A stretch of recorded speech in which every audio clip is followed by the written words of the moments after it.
Olá, seja bem-vindo, seja bem-vinda ao primeiro episódio, o episódio de lançamento do Trinocast. E hoje nós teremos aqui um assunto de extrema importância. Nós vamos falar sobre a transição energética e para tal temos 4 convidados. 2 já estão comigo aqui na mesa e 2 estarão conosco através da nossa transmissão online. Está aqui na minha frente o Alexandre Souza Tavares, que já vou apresentar, e também o Paulo Tomazini, e estão conosco de forma remota Rafael Gomes de Moura, e temos também Arlindo Schild, que não é um nome, Arnildo Schild, não é um nome muito fácil de pronunciar. Vou passar então a bola aqui diretamente aqui para o Alexandre, que é administrador PhD em transição energética, que vai nos ajudar a conduzir juntamente comigo aqui esse assunto de extrema importância para o futuro do nosso planeta. Bem-vindo, Alexandre. Obrigado, quero agradecer a presença aqui, quero agradecer principalmente aí ao Ricardo Malê, a Trinocast, que está nos convidando aí para organizar essa questão da transição energética, um assunto de grande importância, e a revista Mercosul de Negócios, que também está nesse projeto aí.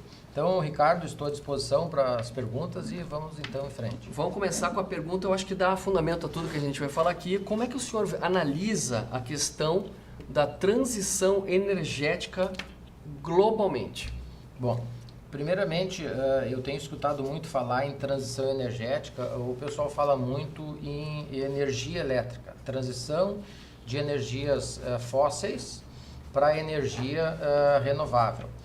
Realmente é bem importante. Eu vou falar um pouquinho aqui de 4 energias fósseis, que é a energia do petróleo, a energia do carvão, gás e 2 correntes que dizem que a energia nuclear é fóssil e outra não. Mas eu tenho com base aí vários artigos escritos de que a energia nuclear vem do urânio. E o urânio é uma questão ambiental, é fóssil e um dia pode acabar.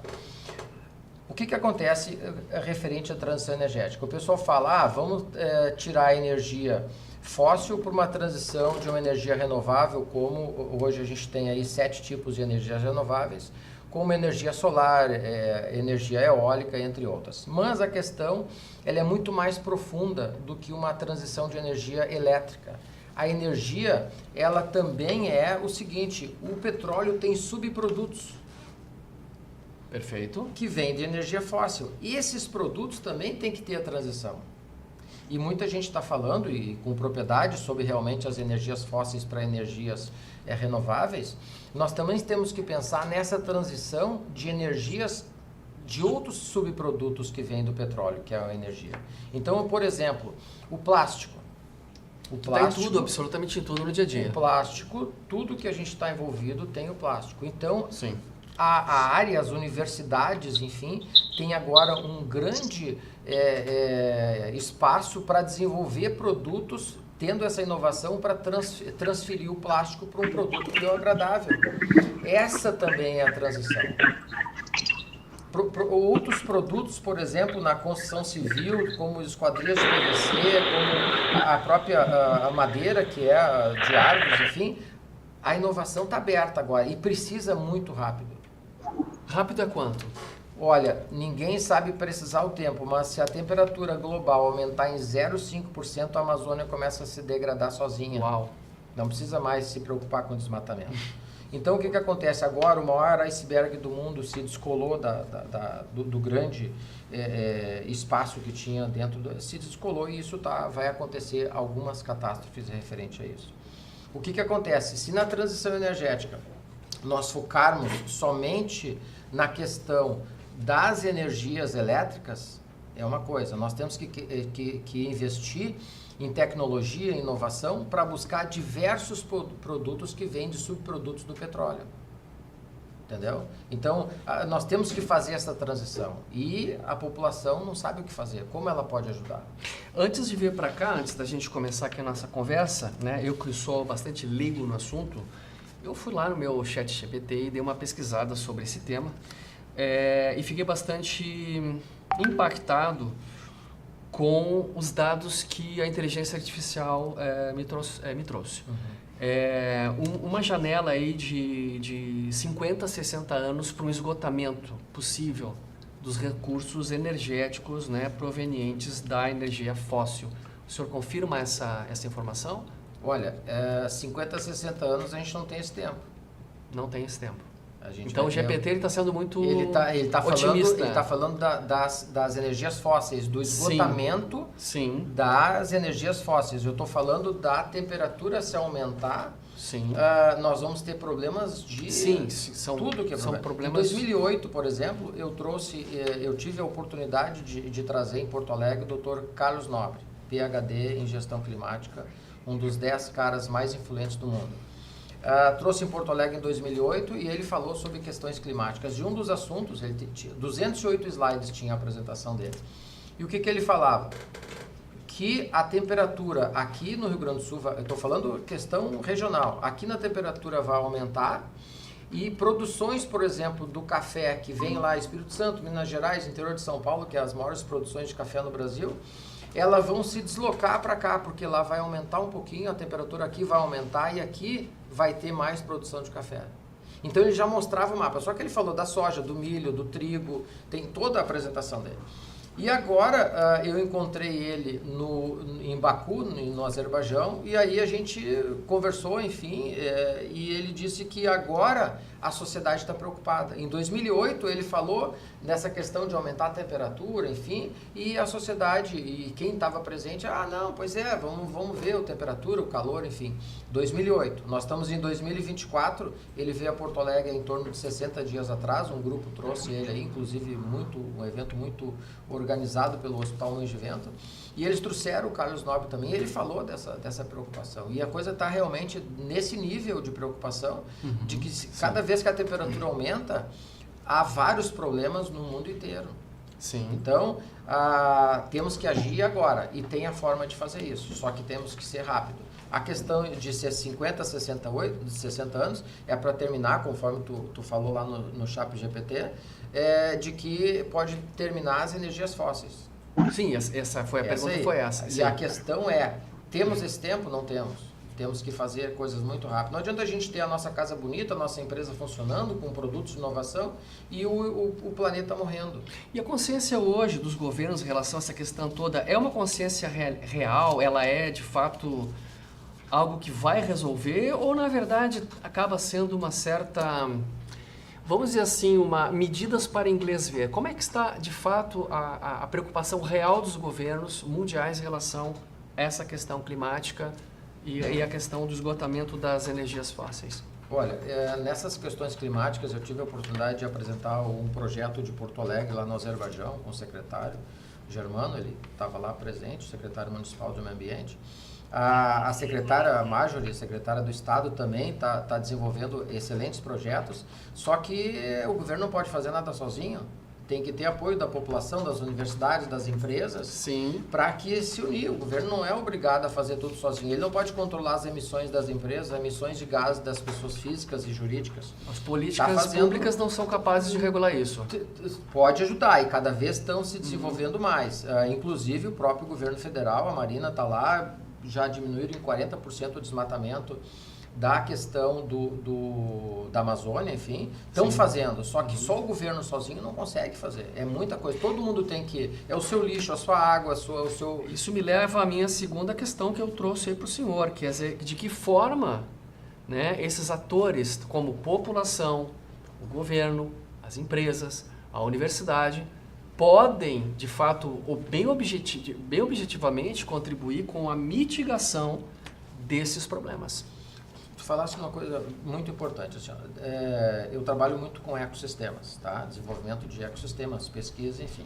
Tive agora fazendo uma turnê nos Estados Unidos, estive lá no ecossistema do Vale do Silício, que é o maior ecossistema do mundo, faturamento lá de 2,4 trilhões de dólares, praticamente o PIB do Brasil. Depois estive no outro ecossistema, que é de Nova York, e também no de Washington, com variáveis diferentes. Mas lá, no Vale do Silício, existe um ecossistema com as 4 L's, que envolve as universidades, as empresas... 4 hélices. Hélices. Hélice, isso. Tá. Tipo hélice de... Perfeito, tá? Certo. Existe as empresas, tá? Com investimento em pesquisa. Existe o governo e as universidades. Lá no Vale do Silício, é Stanford, tivemos lá, conversamos com as pessoas, enfim. E também lá tem a quarta hélice, que é a sociedade civil. E comprometida totalmente no processo de desenvolvimento do ecossistema. Tanto que o ecossistema se fala no maior ecossistema é no Vale do Silício, porque está as 4 hélices envolvidas. E aqui no Rio Grande do Sul, a gente teve agora uma questão climática, e a quarta hélice, ela se envolveu de uma forma para ajudar. A população civil ajudou muito o governo. Ajudou a buscar salvar vidas, enfim, se movimentou de uma forma muito... Assim, amigos meus coordenaram essa questão em Porto Alegre, e a minha filha até me disse o seguinte: pai, por que não está lá ajudando a ajudar essas pessoas a se salvar, enfim. Daí eu disse: eu estou ajudando. Daí ela disse: mas como tu está ajudando se tu está aí desenvolvendo, passa horas pesquisando? É exatamente isso, eu estou finalizando um estudo, uma pesquisa de 4 anos sobre transição energética. Essa também é a minha ajuda, que é a ajuda da ciência da pesquisa. Perfeito. Então, referente a essa, como a população pode ajudar, se unir essas entidades, empresas, governo e população, e também as empresas, todo mundo pode contribuir. E hoje, simplesmente, o que uma pessoa em casa que mora num apartamento de 1, 2, 3 dormitórios pode ajudar na transição energética? Eu acho que esse é o ponto que quem está nos ouvindo está bastante interessado em saber, ou seja, qual é a contribuição, qual é a participação que o indivíduo, né, com o seu limite, né, muitas vezes está limitado porque tem que ir para o trabalho, volta do trabalho, coisa e tal. Da minha forma individual, o que eu posso de fato fazer para contribuir, para mitigar esses problemas? Tu pode começar a fazer o seguinte: tu pode começar a deixar de usar uma energia fóssil, que é o gás, e começar a usar uma energia renovável, que hoje tem empresas certificadas no Brasil que te vende energia renovável mais barato para fazer aquela compensação. Mas o gás é mais barato, enfim. Aí já me fizeram várias perguntas sobre, mas o gás é mais barato. Eu disse: e quanto vale a tua vida? A minha não... Então, sim, as pessoas têm que começar a fazer onde eu posso fazer essa transição. Tirando o seu gás de fogão, gás de chuveiro, entendeu? Agora está vindo uma tecnologia nova aí que está vindo no Brasil, eu tenho que me aprofundar mais, mas os ar-condicionado, por exemplo, eles têm gás. Aquele gás ali é um gás nocivo à saúde, nocivo ao meio ambiente.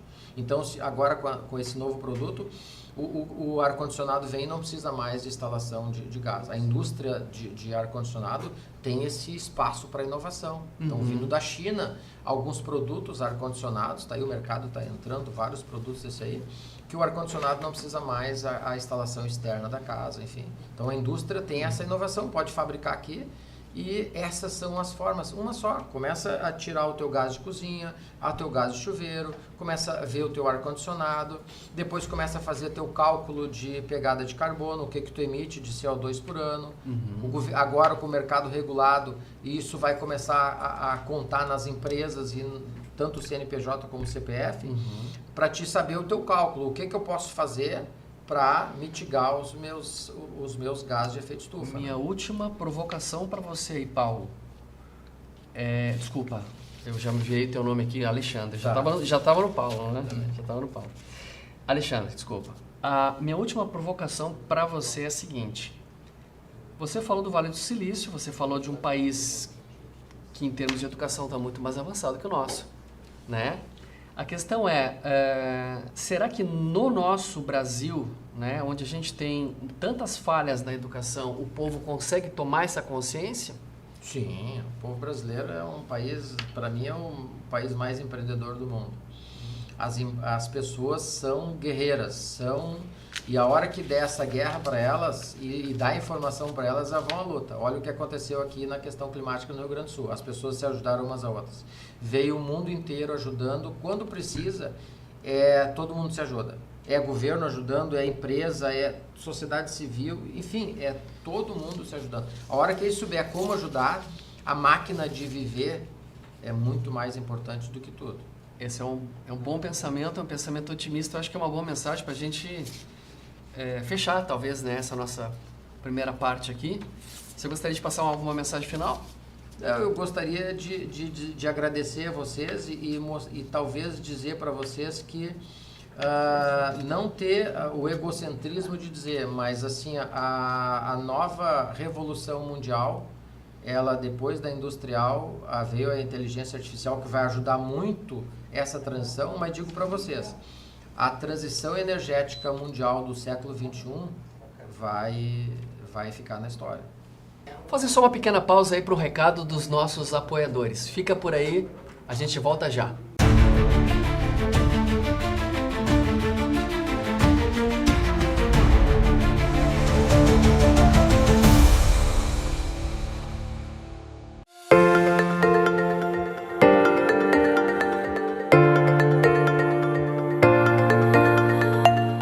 Então, Paulo Tomazini foi 4 vezes vereador de Canela, certo?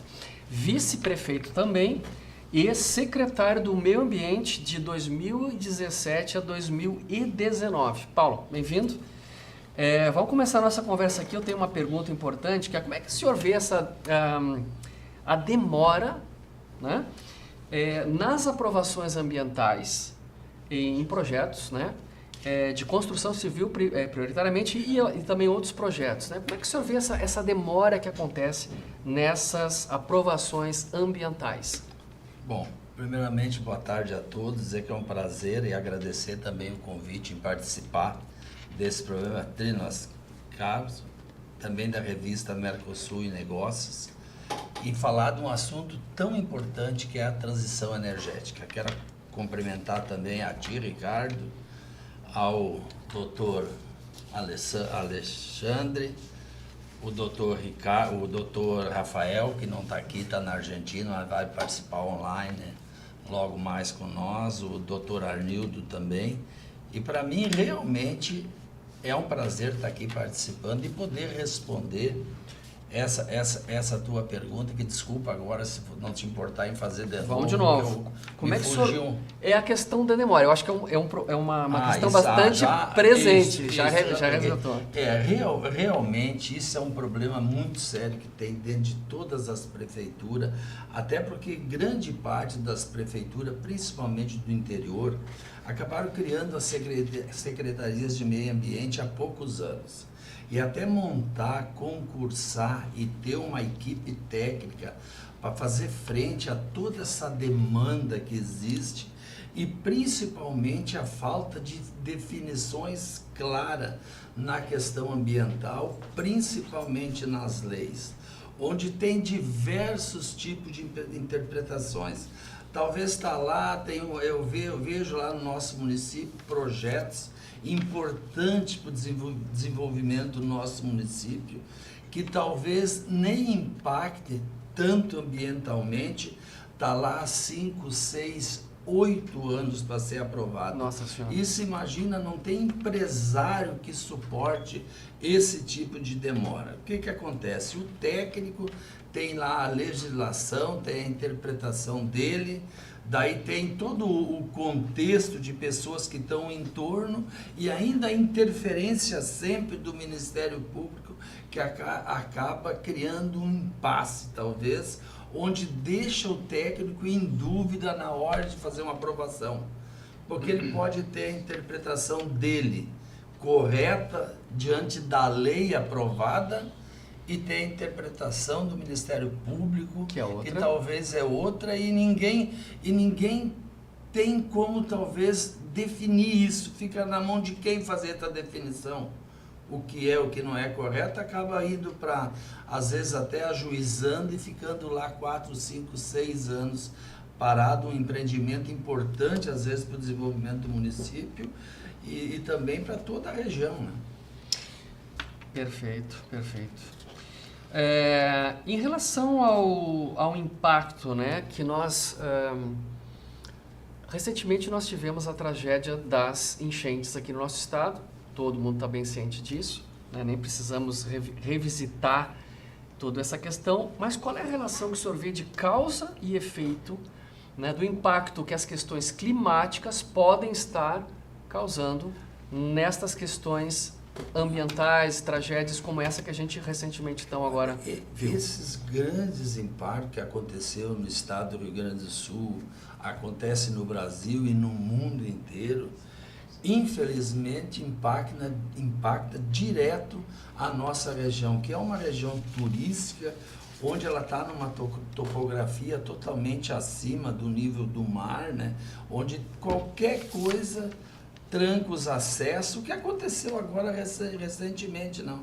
Então a preocupação que o pessoal está tendo hoje na questão ambiental, no desmatamento, em tudo que aconteceu, talvez se isso tivesse iniciado lá atrás há 20, 30, 40 anos, nós ainda estaríamos sofrendo o que estamos sofrendo hoje.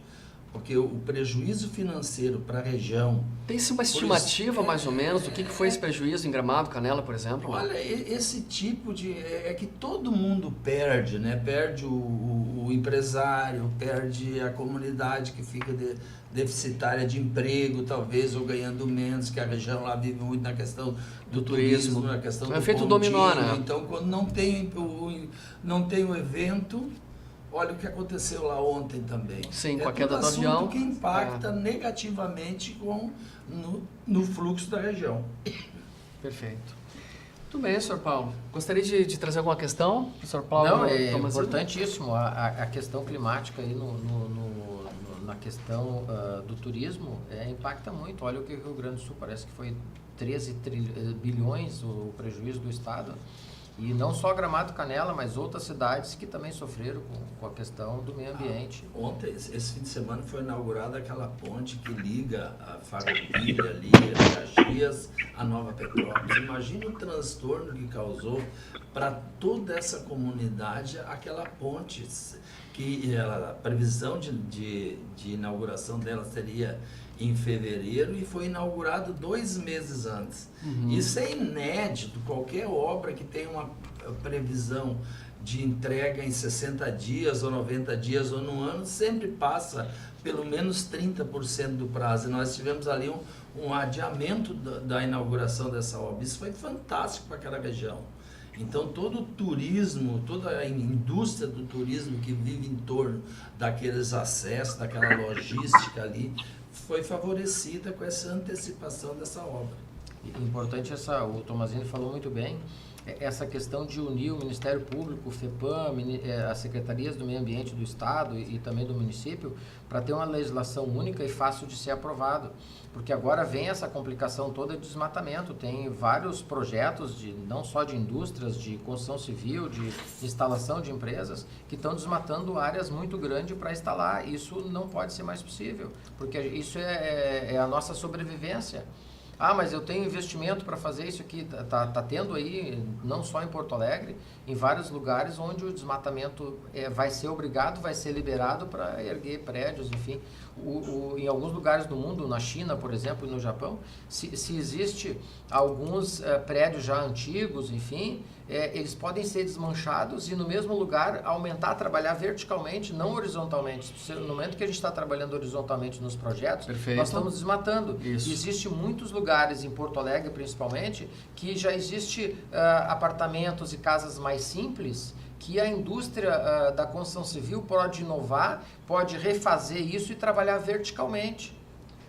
Inclusive gerando mais IPTU para a cidade, mais movimento, mais receita financeira, em vez de trabalhar horizontalmente fazendo desmatamento. Isso é uma coisa que precisa-se a população entender. Vou comprar, vou trabalhar numa questão onde não teve desmatamento. Essa é uma questão que a população vai começar a definir. Não compra onde foi desmatado, porque simplesmente está tirando o ar dela.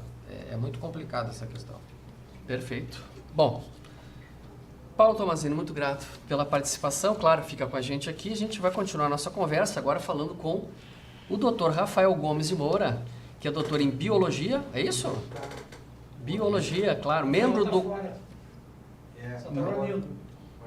Troca o Arnildo. Ah, é isso? O Arnildo... Ok, o internet. Puxa o Arnildo. Ah, então vamos puxar. Muito bem. Então, doutor Paulo Tomazini, muito grato pela sua participação. Eu agradeço a oportunidade e me coloco sempre à disposição. Perfeito, muito grato. Vamos passar então agora ao nosso próximo convidado aqui na nossa mesa, na nossa mesa que vai estar de forma virtual, que é o Arnildo Schild. Não é muito fácil pronunciar aqui, eu vou ter que aprender depois, que é CEO da Siga Mobilidade de Caxias do Sul, especialista em projetos de crédito de carbono. Seja muito bem-vindo, Arnildo Schild. Vamos ver onde é que ele vai aparecer? Vai aparecer aqui na tela? Ou vai aparecer só de forma... Ah, vai aparecer aí, tá bom. Seja bem-vindo, Arnildo.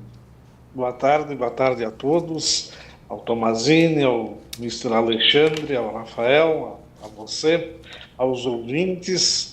O meu tema vai na sequência aí, no roll-on aí do que estava se conversando em termos de meio ambiente.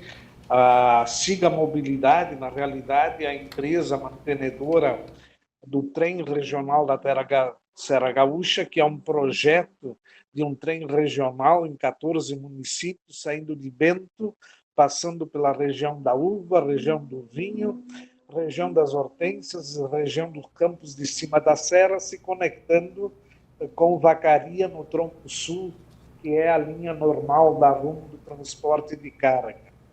Esse trem ele tem como viés na questão de mobilidade urbana também a transição energética, que é, por sua vez, colocar a questão de um trem em funcionamento que retirará das estradas aí centenas de caminhões por dia, transportando cargas para portos, aeroportos, para o tronco sul, que levará ao centro do Brasil e vice-versa, trazendo cargas para a Serra Gaúcha.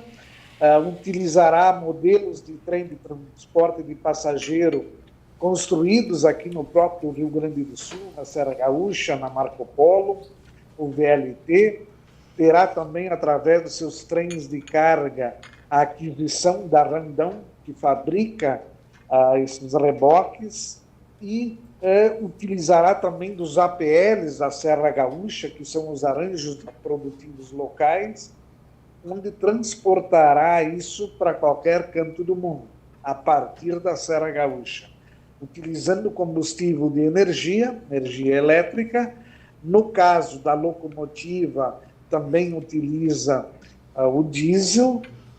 O trem também ele é também passível de utilização de energia de diesel, mas se utilizará de preferência eólica e elétrica, normal, onde a RGE e a CPFL serão as concessionárias para esse transporte.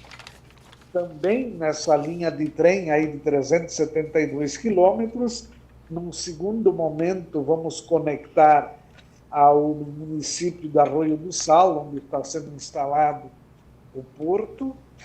Esse porto inicialmente é para passageiros e num segundo momento para cargas, probabilidade dele estar em funcionamento para o ano aí de 2028, 2029.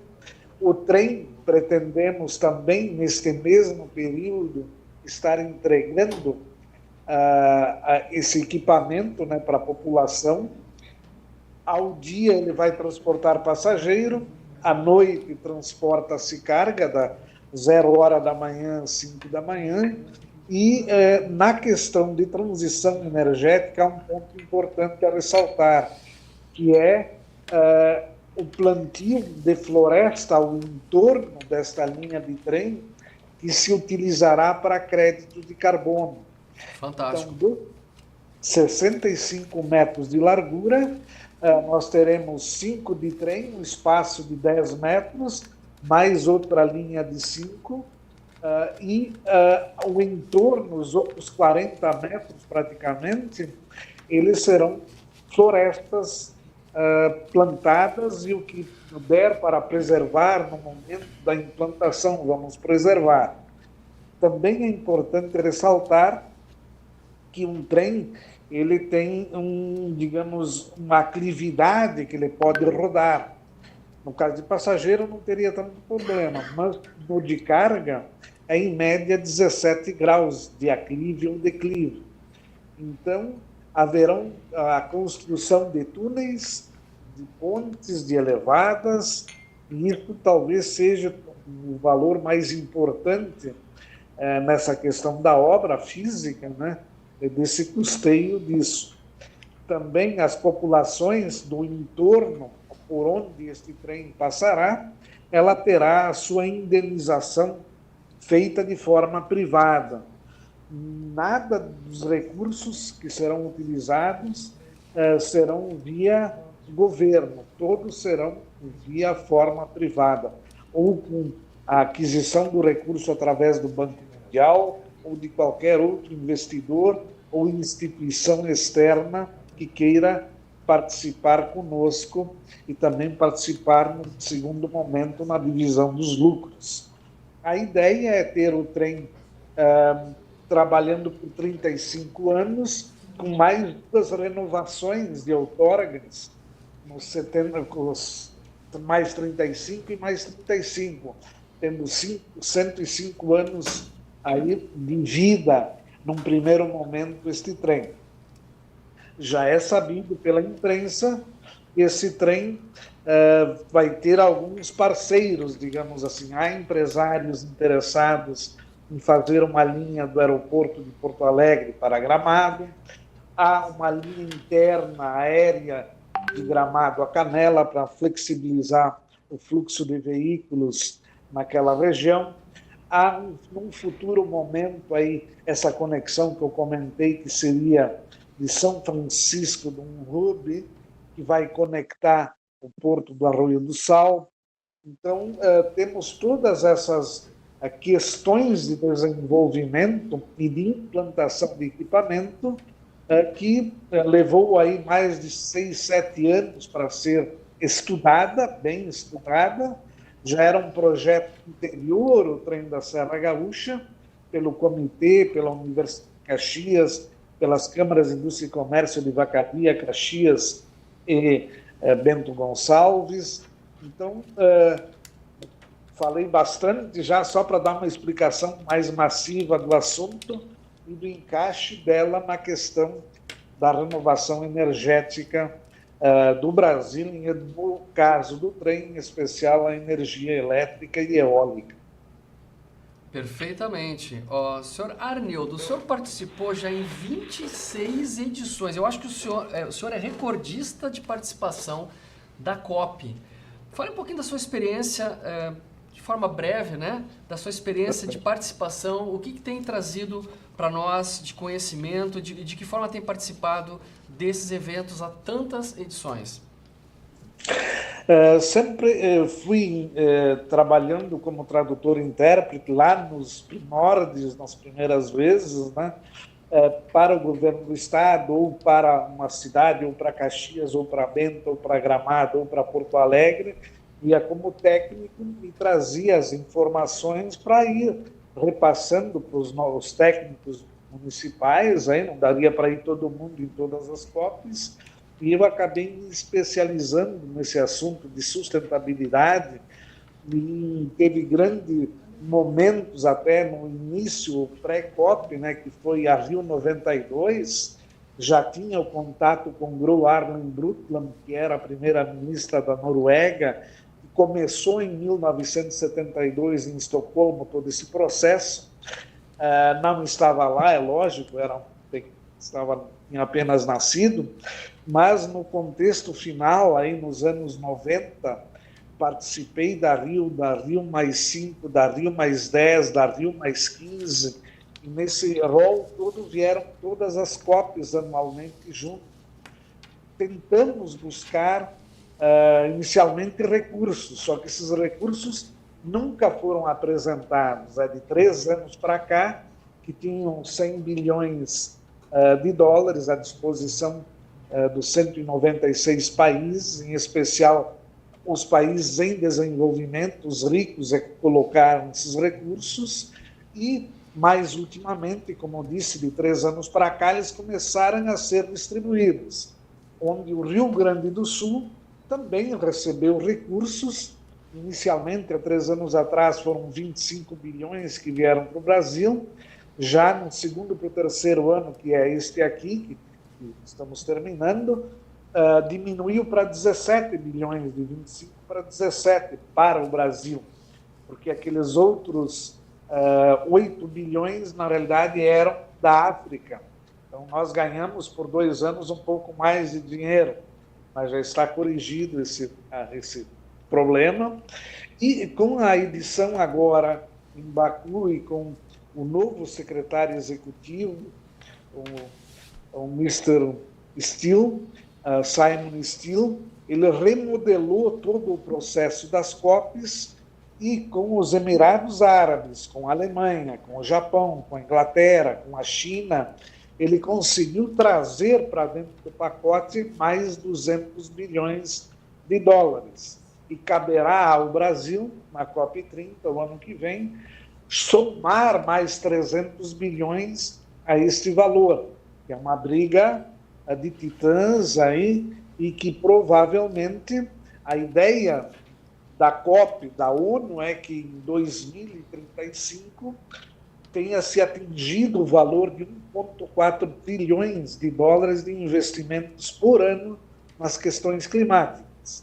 Ainda é uma incógnita, como disse, é um grande desafio para o Brasil atingir a meta dele no ano que vem, aí, de chegarmos a 600 bilhões de dólares.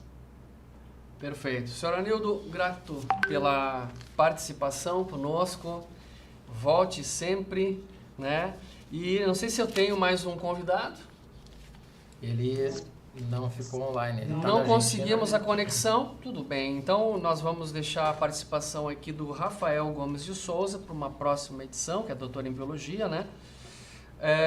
Senhores, estamos encaminhando então aqui para o nosso final, né?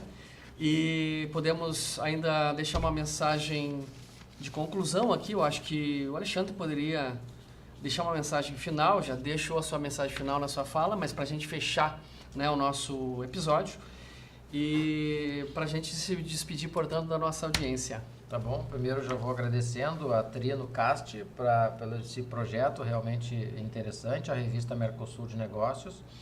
Ricardo, como falou agora o Arnildo sobre trem, o que tem a ver trem na transição energética, né? Tem tudo a ver.